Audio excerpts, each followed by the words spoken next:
철수는 학교를 마치고 매일 밤 학원에 다니고 있었다. 시간대는 저녁 8시에서 9시 30분. 학원은 집에서 자전거로 15분 정도의 위치에 있었다. 학원 앞에는 드넓은 숲으로 이루어진 공원이 있었는데 철수의 집에서 학원까지 이 공원을 지나가는 게 제일 빠른 길이었다. 그날 학원을 마치고 집으로 가는 길에 자전거를 타고 공원을 지나가고 있었는데 갑자기 작은 벌레 하나가 철수의 오른쪽 눈에 들어가 버렸다.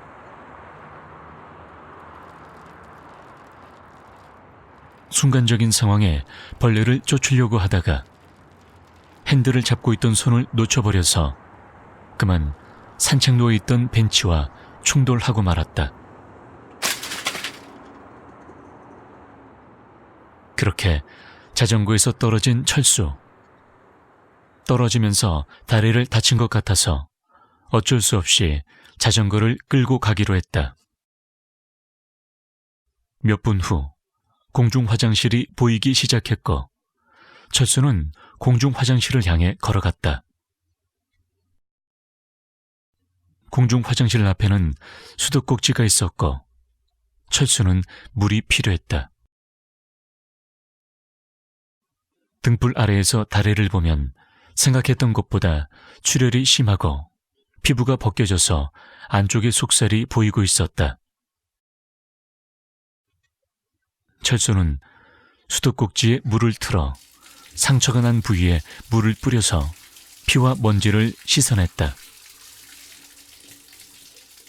그리고 다시 자전거를 타고 돌아가려는데 갑자기 배가 아파져서 공중 화장실 안으로 들어갔다.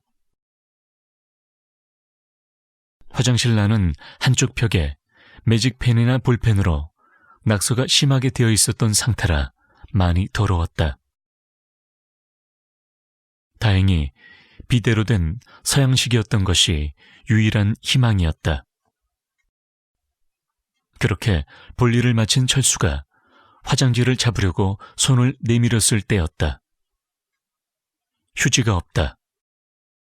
휴식만 남아있을 뿐. 예비용 물티슈도 가방에 있었는데 그 가방도 자전거 바구니 안에 있었다.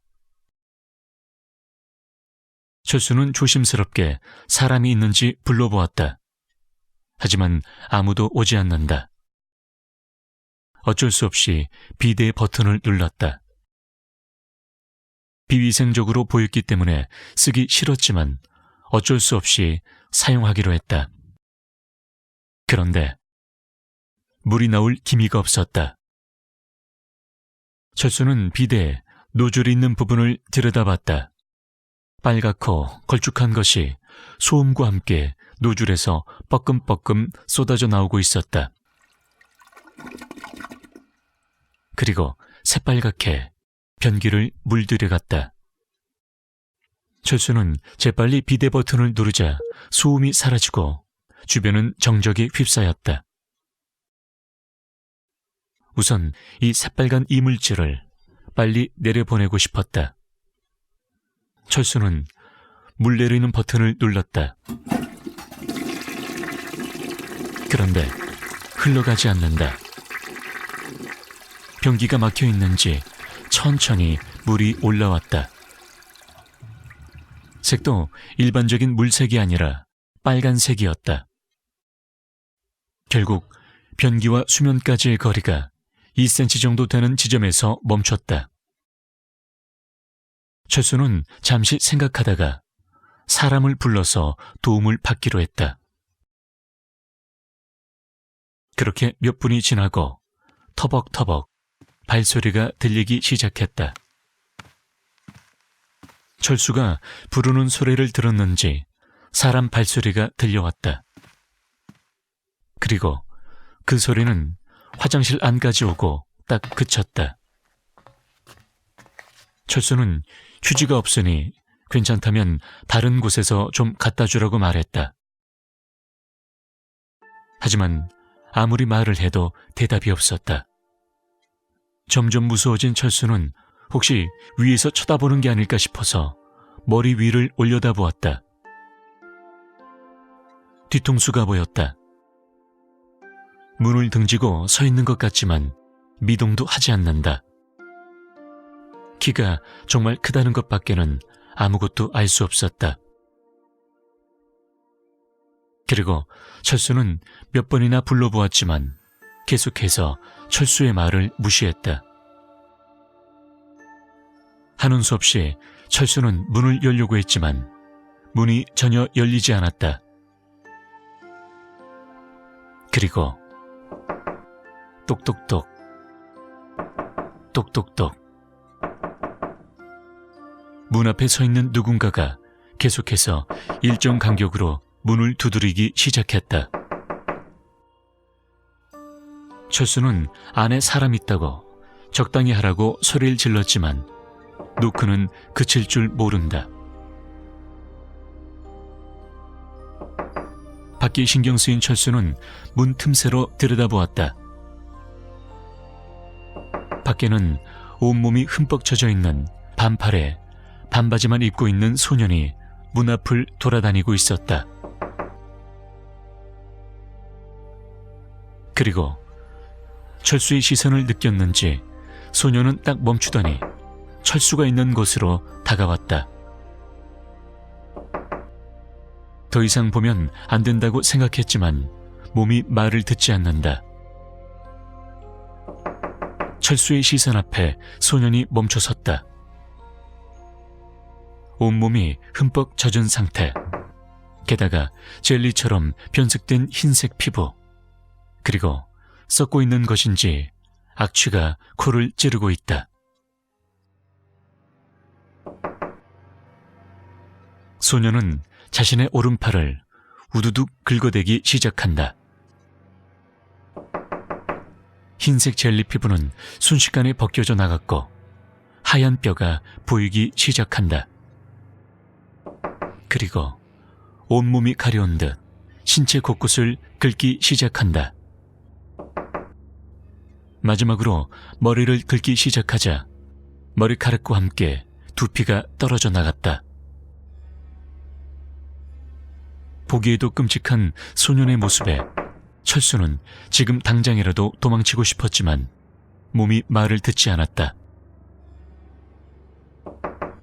소년은 철수가 있는 화장실 안으로 더 가까이 다가오기 시작한다.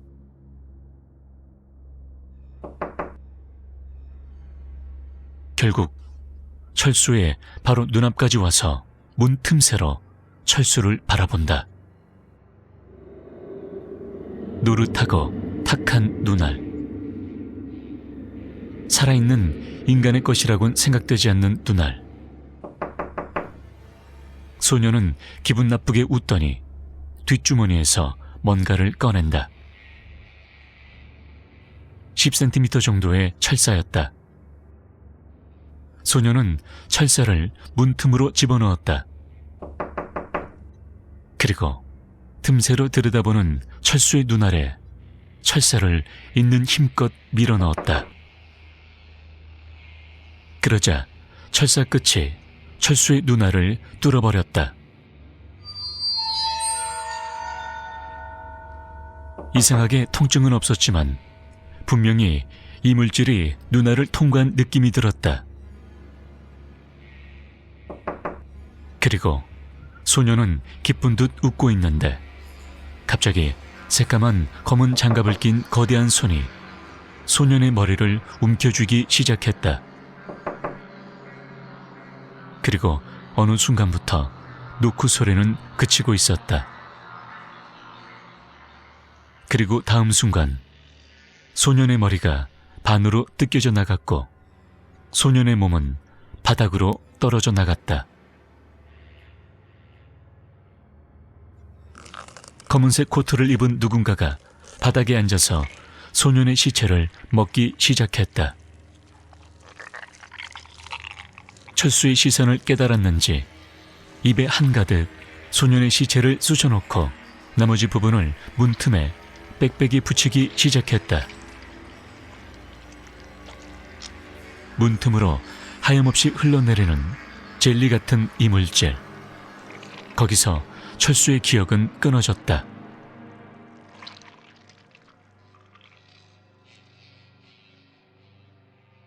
다음날 아침, 청소부가 화장실에 쓰러져 있는 철수를 발견하고 구급차를 불렀다.